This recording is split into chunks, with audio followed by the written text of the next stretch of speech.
Today I'm talking to Andreas Hestler. He is an ex-Olympic and World Cup cross-country mountain bike racer. Lives in North Vancouver. Why don't you tell us a little bit about yourself, Dre? Introduce yourself.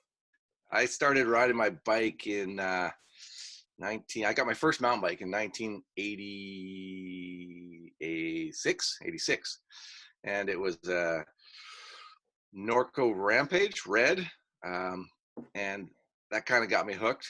I started riding and sort of found that which I love, and I explored and I explored. From 86 to 88, when I graduated high school, I moved to Vancouver. I bought a Klein Pinnacle, also Fire Engine Red.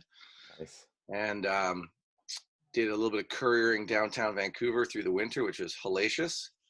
And then in 1989, I did the Malahat Mud Fest sometime in February, covered in snow in the sportsman category. And that was my first race. I got second, won a helmet, stood on the podium, and was hooked. And that was it.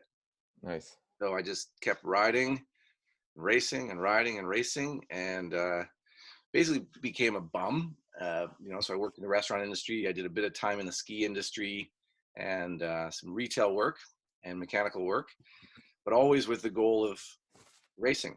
So I was set myself and my training partner at the time a 4-year project. Let's see what we can do. We'll commit 4 years to, I think I was 21 at the time, 20.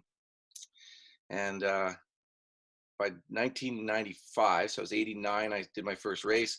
By 1995, I'd stopped working and turned pro. Awesome. And that was the last, I was a barista at the time at a coffee shop. We all done our time. And at that point, I was racing in 1995. Gosh, I don't know. But the next year, I signed for Rocky and went to the Olympics and won the Cactus Cup, and career was started. That's awesome. Yeah. So you've always been racing for Rocky ever since then? Well, the lead up to that was kind of interesting. How did it go? It was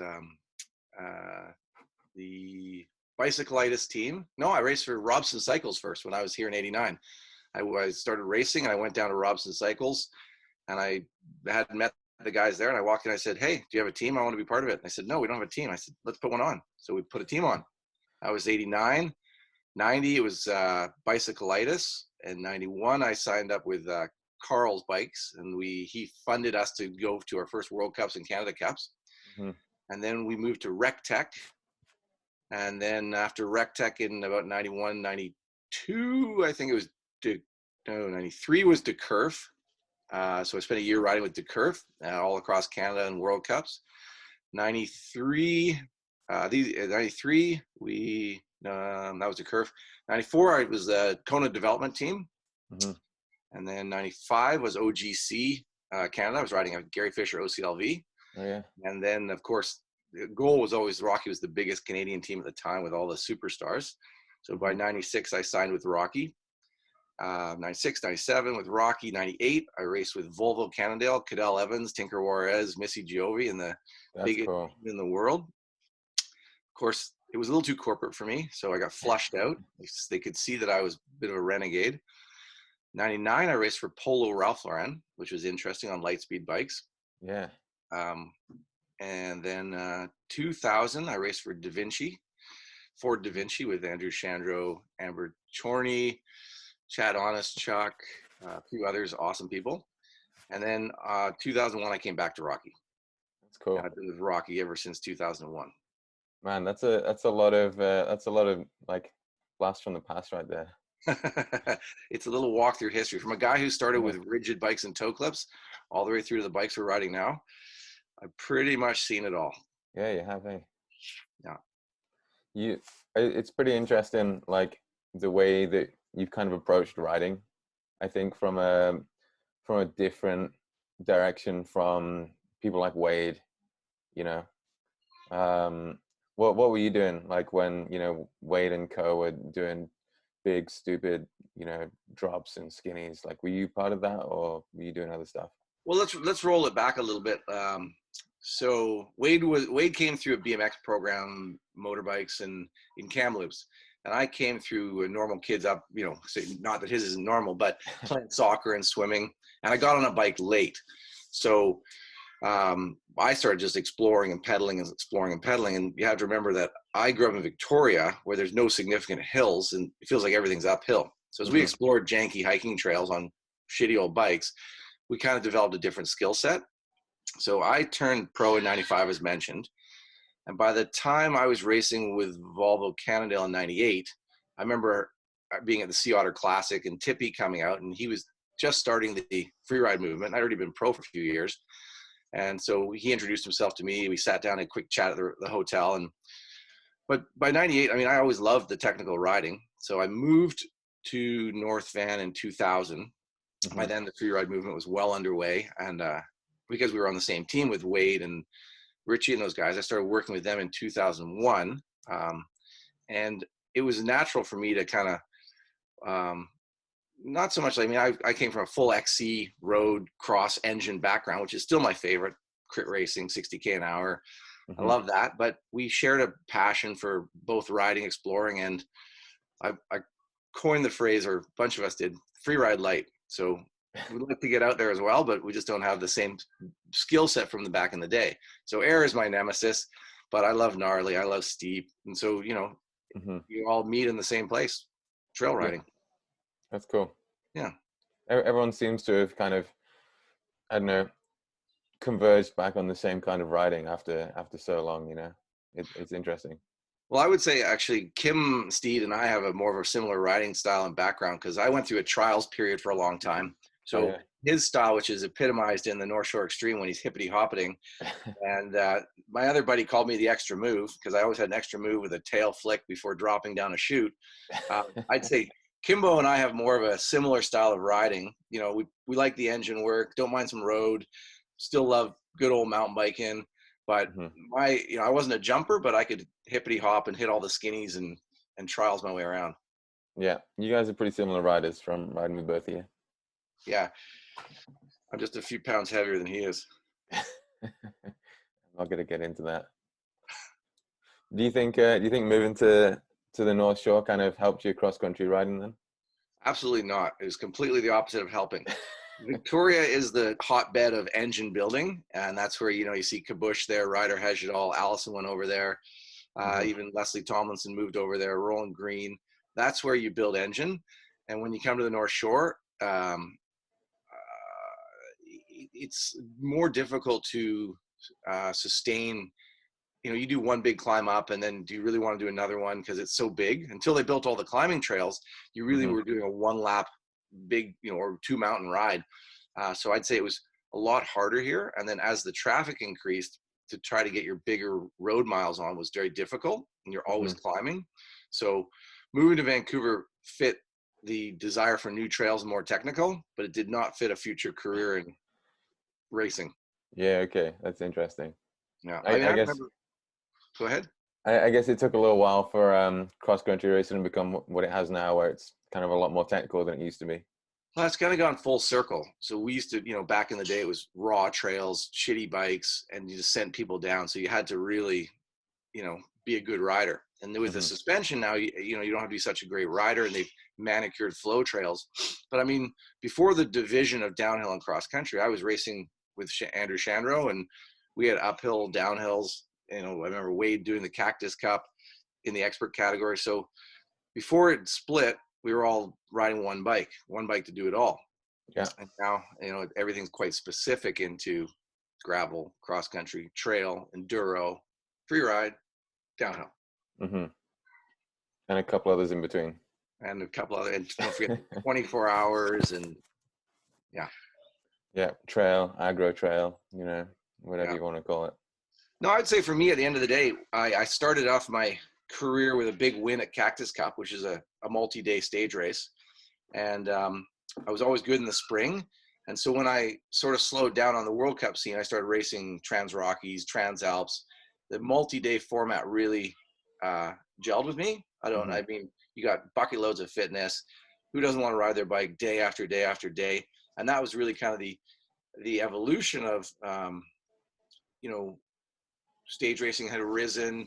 24 hours had arisen, the split between cross country and downhill, and then they'd come back together for the venues. And that's when I met Dean Payne, who was coming off of the Sea to Summit adventure races, who was mostly passionate about mountain biking, and said, let's do a stage race in BC. And I was kind of a leader in that field at the time. And I said, yeah, okay, let me just do one more Trans Rockies and we'll think about this. And I came away with my third win at the Trans Rockies, which was a grueling gravel event. And from then it was like, okay, let's roll this thing out. It's 2007. Let's make the BC bike race happen. That's cool. So the Trans Rockies, I don't know that one. Is that like a Tour Divide kind of thing? No, it's so the Trans Alp, I believe, was the first multi-day stage race. It started out with following GPS tracks and became a multi-day event. And then I think the Cape Epic evolved soon thereafter.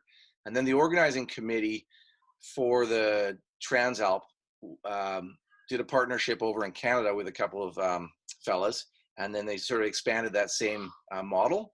So it was one group of Germans spreading their gospel, and we embraced it. Then we sort of tweaked it to our own.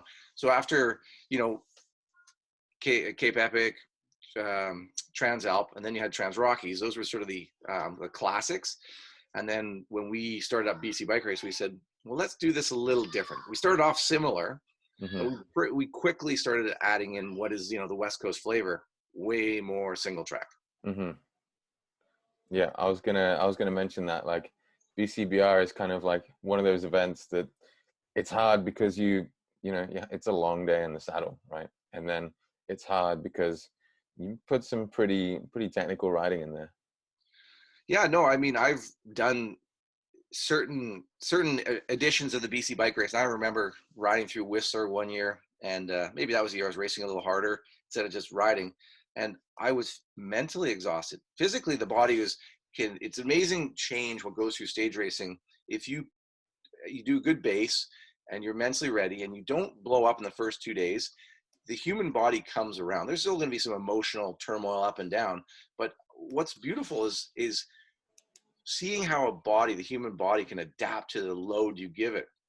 But that said, we ride all the technical trails here, and I know how hard it is in the last half an hour. You're winning a cross country race and you're like, okay, I'm going to win. You're like, don't lose your focus. You really need to stay focused. So for those people not from here, coming through 7 days of technical single track, a lot of them are mentally exhausted, plus they're physically fatigued. So it's a pretty cool combination.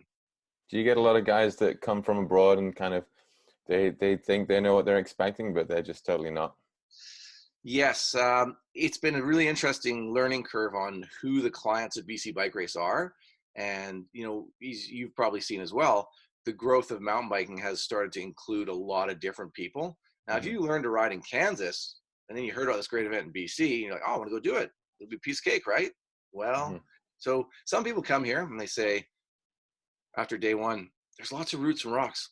Are they up there every day? And you're like, wow, you really have no idea what you're getting into. And other people are like, this is awesome, so hard, but I'm having so much fun. And it becomes kind of a school of single track for a lot of people. And it's a lot about the mental attitude you have approaching it. Like, yeah, it's going to be hard and it's going to be technical, but it's going to be awesome and fun. Yeah. Since coming here from the UK, like, I've ridden some tough riding of it. Like, there are hard trails if you want to find them, like, no question. But like the level over here, like the baseline of like easy riding is like way higher than it is in the UK. Like, you start on a blue trail here and it's like, wow, okay, that would be a black in England, Yeah. People used to ask me, like, oh, I'm going to go do this event in Europe or South America or the US. And do you think I'll be able to do it? And I'm like, if you learn to ride on the North Shore, you can ride anywhere in the world comfortably, because what's hard. And now we have, bobsled and espresso and John Deere, and we have a lot more variety of blue trails to bring people along and into the sport. But, even 6 years ago, they didn't exist. And you're exactly right. Like, just to get out on the North Shore, I used to be scared almost every time I went riding.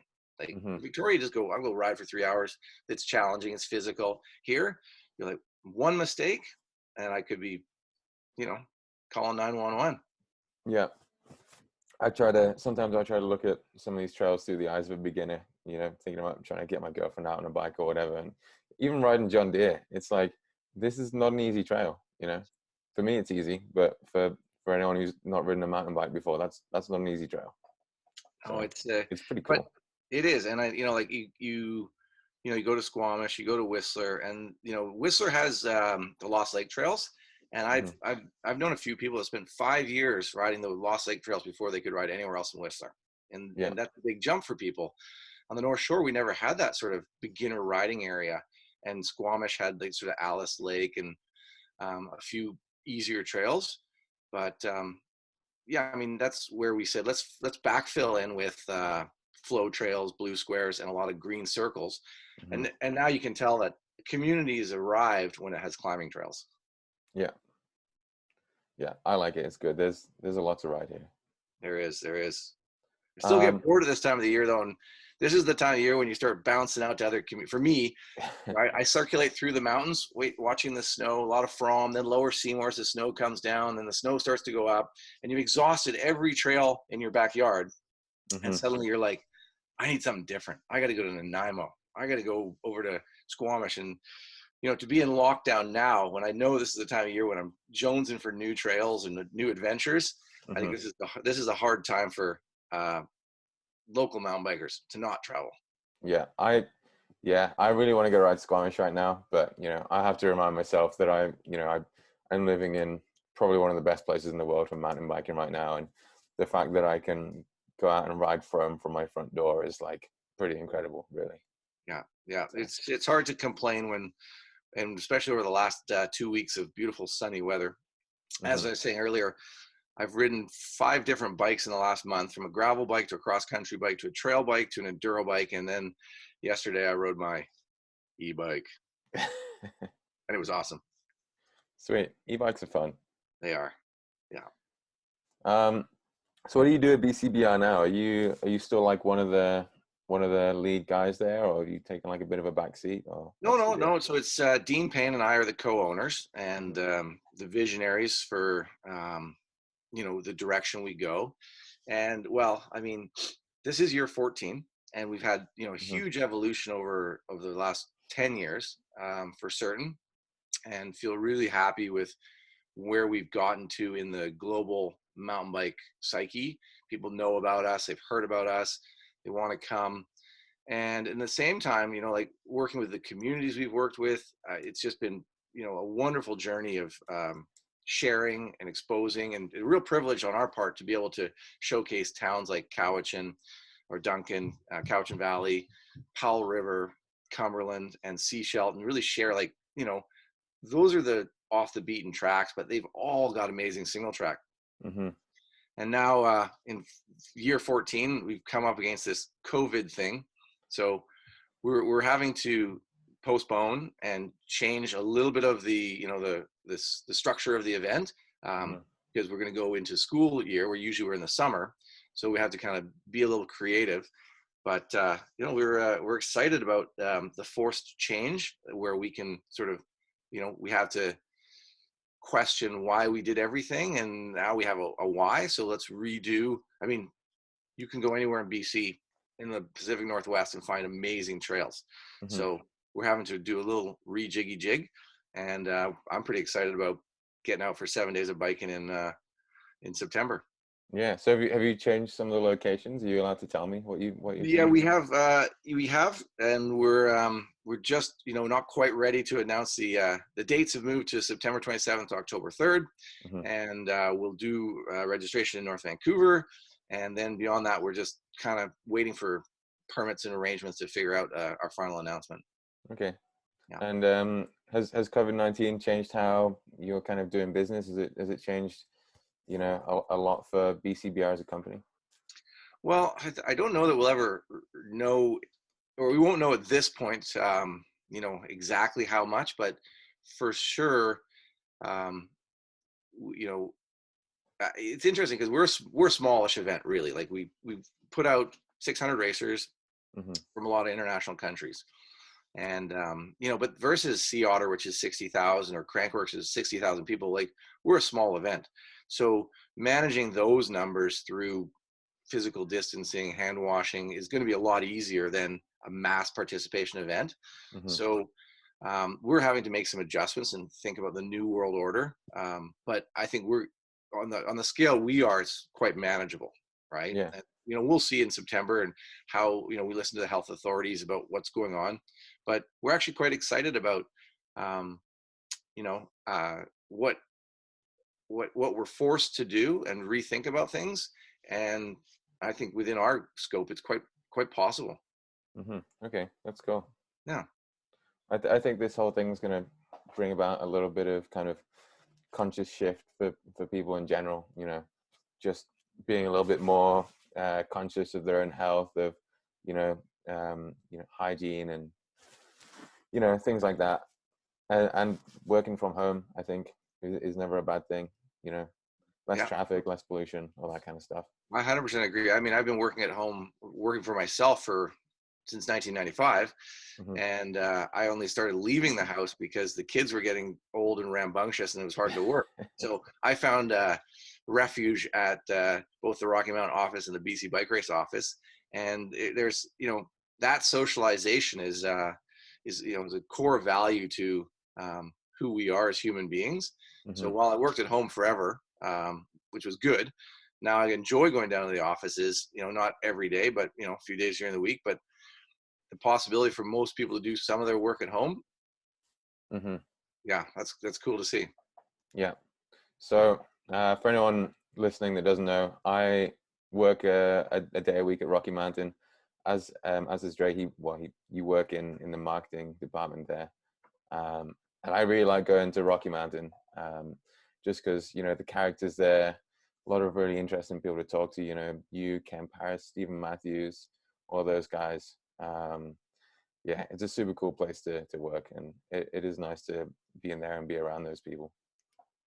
Yeah, no, I think office environments are part of the soul of each company, and you can tell where a good place to work is if the vibe is right. And it's been tough for the last month to not see anybody and be completely isolated. Thankfully, I've got my wife and kids to keep me entertained or frustrated. And Zoom meetings are a wonderful way to connect with people and see faces. But what I really miss is a big old group ride, riding trails. Yeah, it'll happen again soon, I'm sure. It will. Yeah. Yeah. So what's going on at Rocky Mountain right now? Is there anyone at the office right now? Yeah. There's a few engineers in there, a couple guys working on future projects, and they don't really want to slow that down. And for the marketing people, the people that can do work from home, everybody's been doing what they can. It's nice to see, as you guys have it at Steed, that biking is an essential service, as is beer production and consumption. These are non-negotiables. For sanity, for commuting, biking is an essential service. And so we're just carrying on. We're halfway through 2020, so we got 2021 launches to plan. We got product to roll out, and for we perceive Lower Mainland here is the Florida of Canada. So the rest of Canada is still under snow, and their bike season is rapidly approaching. Talked to a few people in Alberta and Ontario, and they're just starting to get on their bikes and do some good riding. So bike season is really just kicking off right now, and we're deep into it because we're always deep into it here. Mm-hmm. Yeah, it never really ended here, did it? Try to do a little ski season, but it's just a delay till the bike starts again. Yeah, exactly. What are your best memories from BCVR? What are some of the craziest things that have happened? Well, that's funny because in the first few years when we had no money and we were just starting up, we ran the traditional model, like A to B, A to B, A to B every day. So start, finish. And we were a lot of gravel roads. And that was typical for the time. And then one of our course directors from Cumberland, Jeremy, said, well, why don't you just, we got all the trails here. Why don't you bus them over here and then we'll ride single track? We were like, boom, oh my God, what a concept. So we started adopting that philosophy. Was let's bust through the gravel and get to the trail. And that was really where things changed. So that was one very pivotal moment. Mhm. A lot of times it's just getting on getting with somebody from another country you don't know and hitting a downhill and hooting and hollering as you get to know each other. And the funny thing in stage racing is, and I was told this by my coach back in the day, is you find your people. Mhm. And these people, you'll find 4 or 5 people that you ride with, and you ride all week with them. There'll be a day you blow up or you feel good, or they do and they go ahead or behind. But for the most part, you find your people. And as we talk to the groups that come every year, the alumni, get to know those people. You're going to spend the rest of the week. This is your support crew. If you have any mechanicals, talk to each other. And then you make some really solid relationships and friendships out of those shared commiseraries, enjoyments, the hoots, the hollers. And at the end, the crossing the finish line together, you've done something pretty amazing. And you do it as a group, which is, it's an individual effort Mhm. or teams, but you'll find a group of people and you challenge that, you overcome that obstacle together. It's cool. Mhm. Yeah, I guess people can kind of they help you get through these things in like in a way that somehow you couldn't without them, even though they're not like physically, not physically helping you, but it's just that kind of camaraderie that helps you get through it. Yeah, someone talking about, drink some water, eat some foods, a little bit of pace setting, a little bit of moral support. Sometimes it's just a grunt here and a grunt there, but you're not Hmm. alone in this endeavor. And honestly, I mean, I've raced tons and tons and tons and tons of different kinds of racing, and I love, that feeling of, the NIMBY is a perfect example. It's hard, and you cross the finish line, and it's super A-type person or A-type fun. Like, you did it, it was hard, and you enjoy it afterwards. And then watching people literally hug and cry at the end of BC bike race, because literally you take down the emotional and you build them up, and you take them down, you build them up, and at the end they've done it themselves, and you just provided a support environment for them to become the best athlete they could be. And you Hmm. get them to this finish line, and they're found new strength within themselves. And I think that's one of the big victories of stage racing, or if you're walking the El Camino Trail or you're going on a big trek to Everest. It's big, and this one has a start and a finish line, but when you come through it at the end, you know yourself better and you're stronger for it. Hmm. That's cool.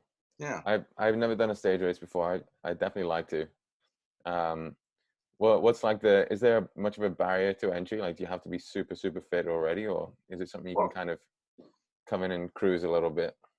yeah, I mean, it's it depends, like, because we have people that come from, like, some more people than I thought are like, this is my first bike race, and you're like, well, that's an interesting, I don't know that I would suggest this being your first bike race. But our distances are not so insurmountable, right? So if you're doing the Cape Epic and you got 100K days, Hmm. you're going to need a certain type of road fitness. And here, like, an average mountain bike speed or day of riding is 8 to 10K an hour. That's not Hmm. racing, that's just riding. That's North Van kilometers are slow. Hmm. But if you mix that up between Squamish and Cumberland, and you start averaging 15K an hour, 42K, 45K an hour is only 3 hours of riding. I can do 3 hours a day. That's Hmm. And literally, if you had to, you could probably walk it in 6 or 7, but that wouldn't be fun. So we have a very achievable race.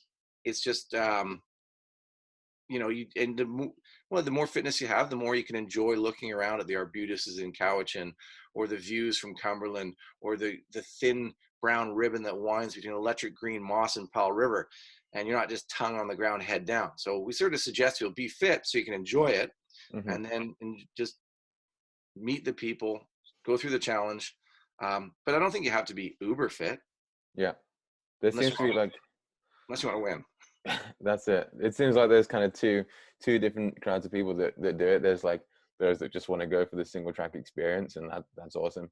And then you have, the real hardcore racers that actually, they go to win, and they are like head down, panting the whole way around. Like, yeah. Yeah, I think, we had somebody mention to somebody else one time, what you guys have built is cool, because people say, you did the BC bike race. How did you like it? Nobody asks you what time you finished in. They're just Hmm. like, oh, you did it. And that's, I think, an important distinction is, it's an experience as a whole. And though some come to race, some come to push themselves, everybody will push themselves. But it's also like, if you had a 7-day holiday, I mean, I'm not going to sit on a beach. I'm going to want to go do something rad somewhere, whether it's an enduro in Mexico or Breck Epic, or I want to explore a region, and you kind of couched in the form of a race. You have full support. 8 stations are out there, and what a great way to see and explore a country. Yeah, that's my idea of a holiday, right? You go and ride your bike every day. Someone shows you where all the best trails are. Someone else sets your tent up and cooks you dinner. Sounds great. Yeah, so that's a holiday. Yeah, I can't sit on my ass like that. I can't sit on my ass on a beach all week. I did that a few years ago with the family, and I almost I said to my wife on the way home, "So was that worth it, honey?" She was like, "Yeah, it was good. I liked it." And I was like, so then next year we went for a big drive all the way from here to Calgary and to Edmonton, and we were on a road trip, and that was great. Yeah, you got to mix it up, Yeah. Nice. All right. I think we can probably wrap it up. All right. All right. Thanks for talking to me, Dre. No problem, Sam. Thanks for digging in, and yeah, it's I think the community we live in is awesome. Where we live is great, and let's be kind to each other through these tough times, and let's wash our hands. Yeah. Oh, And by the way, I gotta say, I did a big lap with my kid the other day. Went across the Baden Powell, all the way up to Espresso, and then we rode all the way down home. It's awesome when you're out with a 10-year-old for a 2-hour ride, and you're actually doing rides. It's getting good. That's awesome. I'm glad you're still getting out there, and yeah, that's awesome. Being safe. All right. Thanks, Dre. All right, buddy. Talk soon.